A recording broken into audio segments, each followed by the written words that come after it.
Allot மணி சேனலுக்கு வருக வருக. நான் செபி ரெஜிஸ்டர்டு ஃபினான்ஷியல் அட்வைசர் கிடையாதுங்க. நான் எஜுகேஷனல் பர்பஸுக்காக என்னுடைய பர்சனல் எக்ஸ்பீரியன்ஸை நான் ஒரு 20 வருஷமாக மார்க்கெட்டில் இருக்கேன், அதை தான் உங்கள்கிட்ட ஷேர் பண்ணுறேன். நீங்கள் எந்த முடிவு எடுக்கிறதா இருந்தாலும் உங்கள் நிதி ஆலோசகரை அணுகி அதுக்கப்புறம் பணத்தை போடுறதை பற்றி முடிவு பண்ணுங்கள். நன்றி. அலாட் மணி சேனலுக்கு வருக வருக. இந்த சேனலுக்கு இன்னும் நீங்கள் சப்ஸ்கிரைப் பண்ணலன்னா தயவு செஞ்சு சப்ஸ்கிரைப் பண்ணிக்கோங்க, பெல் பட்டனையும் கிளிக் பண்ணிக்கோங்க.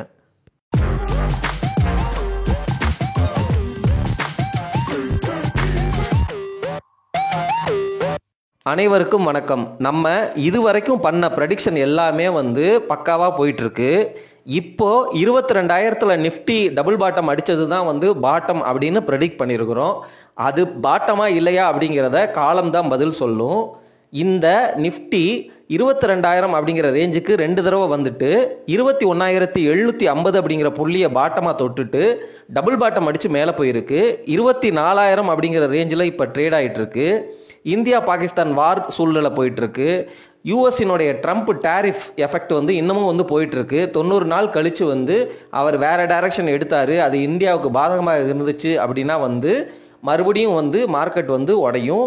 யூஎஸில் ரெசெஷன் வந்தாலும் நம்மளுடைய மார்க்கெட் உடையும். மேக்ரோ எக்கனாமிக் சிச்சுவேஷனில் பெரிய விஷயம் ஏதாவது நடந்தாலும் மார்க்கெட் உடஞ்சி 22,000க்கு கீழே போகும். சரிங்களா? அது 20% ப்ராபபிலிட்டி. நம்மளுடைய சேனலில் ஃபாலோ பண்ணிட்டு வர்ற அந்த சப்ஸ்கிரைபர்ஸுக்கு எல்லாத்துக்குமே நல்லாவே தெரியும். 60% ப்ராபபிலிட்டின்னு நான் சொன்ன விஷயம் நடந்தேறி விட்டது. அது 22,000 21,750 அப்படிங்கிற புள்ளி தான் அப்படிங்கிறத நான் என்னுடைய ப்ரெடிக்ஷன், என்னுடைய பர்சனல் ஒப்பீனியனை உங்ககிட்ட கன்ஃபார்ம் பண்ணிக்கிறேன். இதுக்கப்புறமும் கீழே உடையிறதுக்கு 20% ப்ராபபிலிட்டி இருக்குது. அதுக்கான காரணங்களையும் உங்ககிட்ட சொல்லிட்டேன். ஆனால் 22,000 புள்ளியில் நீங்கள் இன்வெஸ்ட் பண்ணிவிட்டு 20% சிஏஜிஆர் ரிட்டர்ன்லாம் எதிர்பார்க்காதீங்க. ரிட்டர்ன் மாடரேட்டாக இருக்கும். சரிங்களா? 8 to 12% தான் உங்களுக்கு ரிட்டர்ன் இருக்க போகுது. ஒருவேளை ரிட்டர்னை கொடுக்காம மார்க்கெட் டைம் கரெக்ஷனில் கன்சாலிடேட் ஆனாலோ அல்லது 22,000க்கு கீழே போனாலோ அது எல்லாமே புது பாட்டம். அந்த பாட்டமில் நீங்கள் பிடிக்கும் பொழுது உங்களுக்கு ரிட்டர்னுங்கிறது அதிகமாக லாங் ரன்னில் கிடைக்கிறதுக்கு வாய்ப்பு இருக்குது. அதே இது இண்டிவிஜுவல் ஸ்டாக்கு 30% கரெக்ட் ஆகுது. லார்ஜ் கேப் ப்ளூ சிப் பங்குகளாக இருக்குது. அவங்களுடைய பிஸ்னஸ் எல்லாம் ஸ்ட்ராங்கான பிஸ்னஸ், நல்ல ஸ்டாக்கு அப்படின்னு நமக்கே தெரிஞ்சிச்சுன்னா அந்த ஸ்டாக்கெல்லாம் தைரியமாக கை வச்சு வாங்கணும். சரிங்களா? சரி, இப்போ 22,000 தான் பாட்டம் அப்படிங்கிறத கன்ஃபார்ம் பண்ணிட்டேன்னா நான் என்ன வானத்திலேருந்து வர கடவுளா? கிடையாது. என்னுடைய பர்சனல் ஒப்பீனியனை உங்ககிட்ட பகிர்ந்துக்கிறேன். 22,000 தாங்க பாட்டம்னு நானும் நினைக்கிறேன்னு சொல்லிட்டேன். சரிங்களா? ஆனால் நம்ம சர்வேக்களில் போட்ட ரிசல்ட் பிரகாரம் 22,000 பாட்டம் இல்லை, இன்னமும் கீழே போகும் அப்படிங்கிற மாதிரி தான் ஆன்சர். எல்லாரும் அதாவது 22,000க்கு கீழே மார்க்கெட் கண்டிப்பாக கீழே போகும்னு தான் நிறைய பேர் ஓட் பண்ணியிருக்கிறீங்க. சரிங்களா? சரி, இந்த வீடியோ பதிவில் நம்ம என்ன பேச போகிறோம் அப்படின்னா, இந்த டைம் கரெக்ஷன் அப்படிங்கிற ஒரு விஷயம் இருக்குது. ஒரு ஸ்டாக்கை வாங்கி வைக்கிறீங்க, அது மேலேயே போகாது, கீழேயும் போகாது, கீழே போகும், லாஸில் கிடக்கும். இந்த மாதிரி பல வருஷத்துக்கு அந்த ஸ்டாக்கை ஹோல்டு பண்ணிகிட்டே இருக்கும் பொழுது உங்களுடைய மணிங்கிறது ரொம்ப வருஷத்துக்கு லாக் செய்யப்படுது. சரிங்களா? அப்போது அதை டைம் கரெக்ஷன்னு சொல்லுவோம். அதை பற்றி நான் தொடர்ந்து பேசுகிறேன், கேளுங்க. 2009 2016 வரைக்கும் ரிலையன்ஸ் ஷேரை நீங்கள் வச்சுருந்தீங்க அப்படின்னா ரிட்டர்னே கிடையாது. இன்ஃபேக்ட் உங்களுக்கு கொஞ்சம் லாஸு தான். இப்போது இந்த பீரியடில் நீங்கள் என்ன நினைப்பீங்க அப்படின்னா, இந்த காசை எஃப்டியில் போட்டிருந்தாலே உங்களுக்கு ரிட்டர்ன் கிடச்சிருக்குமே அப்படின்னு நினைப்பீங்க. சரிங்களா? அதே சமயம் கோல்டு 2013 2019 வரைக்கும் எந்தவித ரிட்டர்னுமே கொடுக்கல. இதை தான் டைம் கரெக்ஷன் அப்படின்னு சொல்கிறது. இது எல்லா அசட் கிளாஸ்லையும் நடக்கும், எல்லா ஸ்டாக்லையும் நடக்கும். இந்த டைம் கரெக்ஷனை அவாய்ட் பண்ணுறதுக்கு ரொம்ப நீங்கள் எக்ஸ்பர்ட்டாக இருக்கணும். எக்ஸ்பர்ட்டாக இருந்து பல டேட்டா ஸ்டாட்டிஸ்டிக்ஸ்க்கெல்லாம் பார்த்து அதுக்கப்புறம் நீங்கள் ப்ரெடிக்ட் பண்ணாலும் அது அக்யூரேட்டாக நடக்குமா அப்படிங்கிறது தெரியலை. நம்மளை மாதிரி ரீட்டைல் இன்வெஸ்டர்ஸுக்கு இந்த டைம் கரெக்ஷன் அப்படிங்கிறத ப்ரெடிக்ட் பண்ணுறது அப்படிங்கிறது ரொம்ப சாதாரணமான விஷயம் கிடையாது, ரொம்ப ரொம்ப கஷ்டமான விஷயம். ஆனால் டெக்னிக்கல் அனாலிசிஸில் மார்க்கெட் சென்டிமெண்ட்டை வச்சு, அதாவது என்னென்னா மார்க்கெட் கீழே போகுது அப்படின்னா, for example 50 day moving average 200 day moving ஆவரேஜை விட கீழே போகுது, உடஞ்சி கீழே போகுது, அதாவது டெத் கிராஸ் அப்படின்னா ஸ்டாக்கை வாங்கவே மாட்டாங்க. எப்போ அது ரெண்டும் இன்வெர்ட் ஆகுதோ, 50 டே மூவிங் ஆவரேஜ் அந்த 200 டே மூவிங் ஆவரேஜுக்கு மேலே போகுதோ அதை கோல்டன் கிராஸ்ன்னு சொல்லுவாங்க.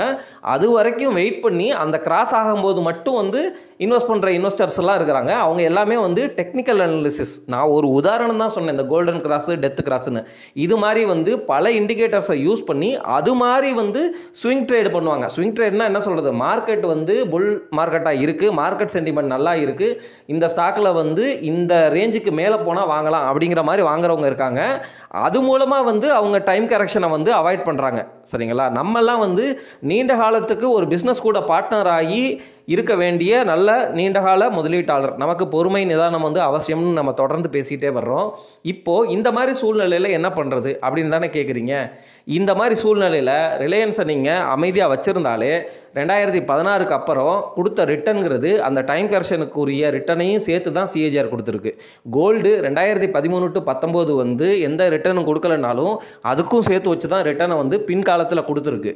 நீங்கள் டைம் கரெக்ஷனில் வந்து வெளியில் போனாலோ அல்லது டைம் கரெக்ஷன் முடிஞ்சு நீங்கள் போட்ட காசு வந்துருச்சு அல்லது போட்ட காசுக்கு மேலே ஓரளவு ப்ராஃபிட் வந்துருச்சு அப்படின்னு வெளியில் போயிருந்தாலும் உங்களுக்கு நட்டம் தான் இருக்கும். ஆனால் ஒரு நீண்டகால முதலீட்டாளர் அந்த ஸ்டாக்கை தொடர்ந்து வச்சிருக்கிற பட்சத்தில் கோல்டுலையும் ரிலையன்ஸ்லையும் வந்து நல்ல லாபம் பார்த்துருப்பாரு.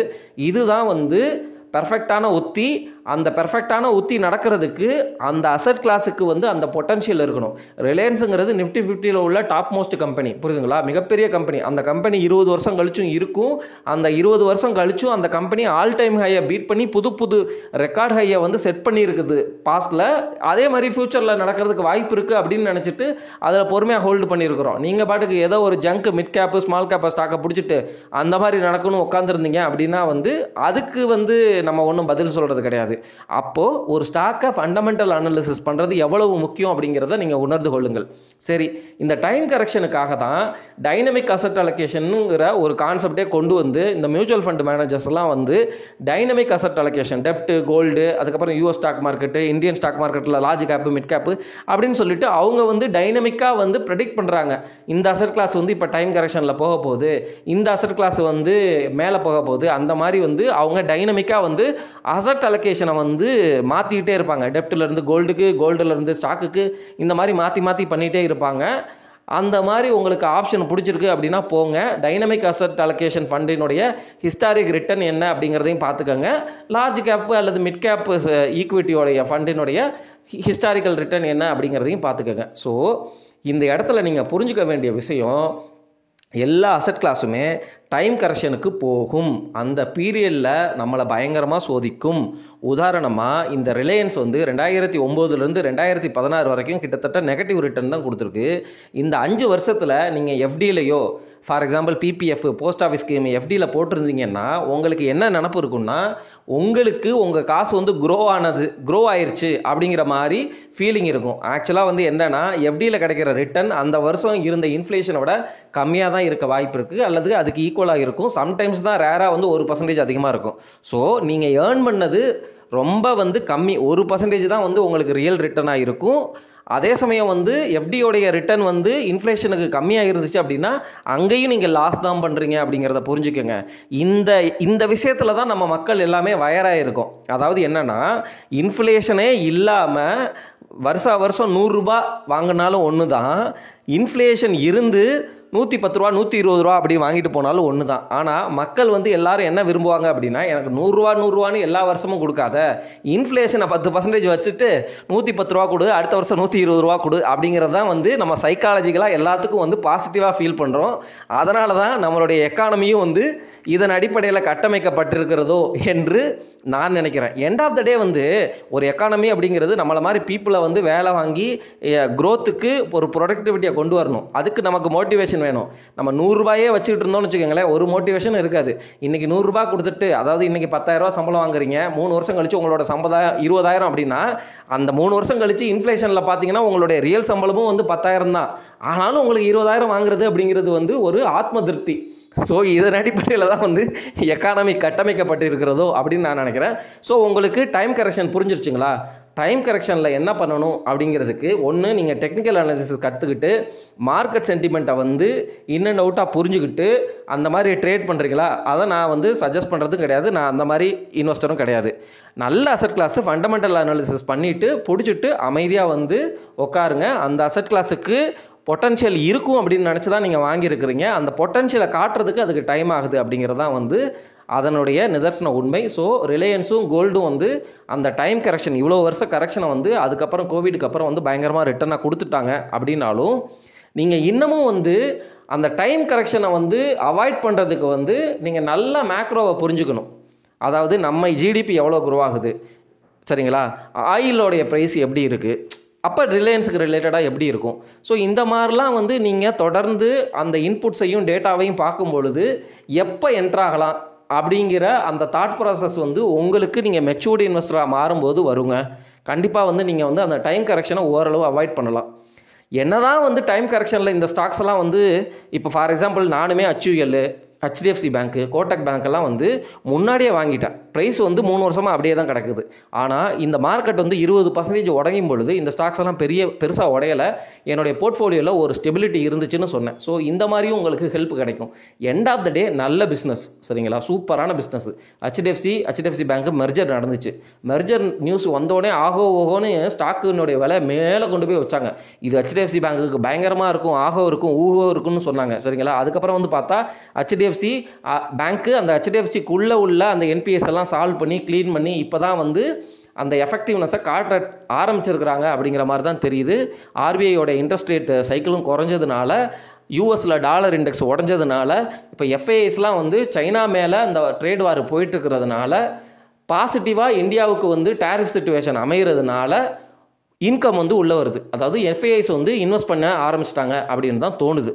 ஆனால் யூஎஸும் சைனாவும் வந்து மறுபடியும் வந்து ஒரு நல்ல அமிக்கபிளான டேரிஃப் சிச்சுவேஷனுக்கு வந்து செட்டில் ஆகிட்டாங்க அப்படின்னா மறுபடியும் சைனாவில் இருந்து எக்ஸ்போர்ட் வந்து யூஎஸுக்கு போகும். அப்போ வந்து சைனாவுடைய அந்த சூழ்நிலை வந்து பாசிட்டிவாக மாறும் பொழுது நம்ம மார்க்கெட்டுக்கு வர்ற பணம் கொஞ்சம் வந்து சைனாவுக்கு போகும். அதே சமயம் நம்மளுக்கு சாதகமாக இருந்த அந்த டேரிஃப் சிச்சுவேஷன் கொஞ்சம் வந்து ஸ்லைட்டாக வந்து மாறி பாதகமாகவும் போகும்.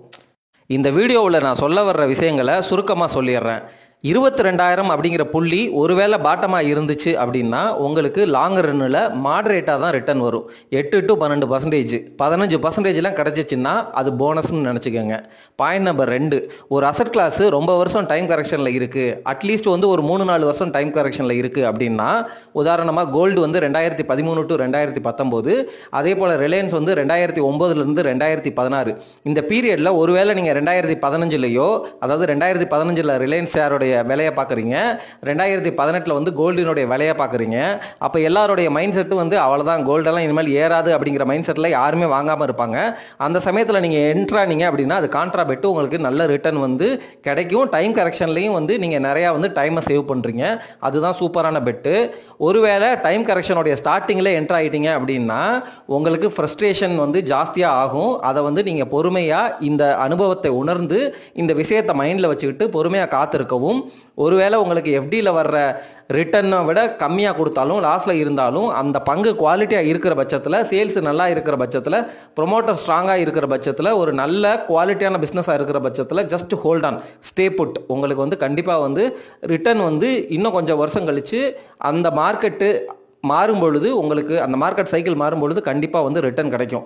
ஒருவேளை இந்த டைம் கரெக்ஷனில் மாட்டிக்குவேன், ஆப்பர்ச்சுனிட்டி லாஸ் ஆகுது அப்படின்னா டைனமிக் அசெட் அலோகேஷன் அந்த மாதிரி ஃபண்டு அந்த கேட்டகரியில் எக்ஸ்பர்ட்டுக்கிட்ட காசை கொடுத்து அவங்க மூலமாக வந்து முதலீட்டு முடிவுகளை எடுங்க. இதுதாங்க வந்து இந்த வீடியோவுடைய சுருக்கம். சரிங்களா? நன்றி.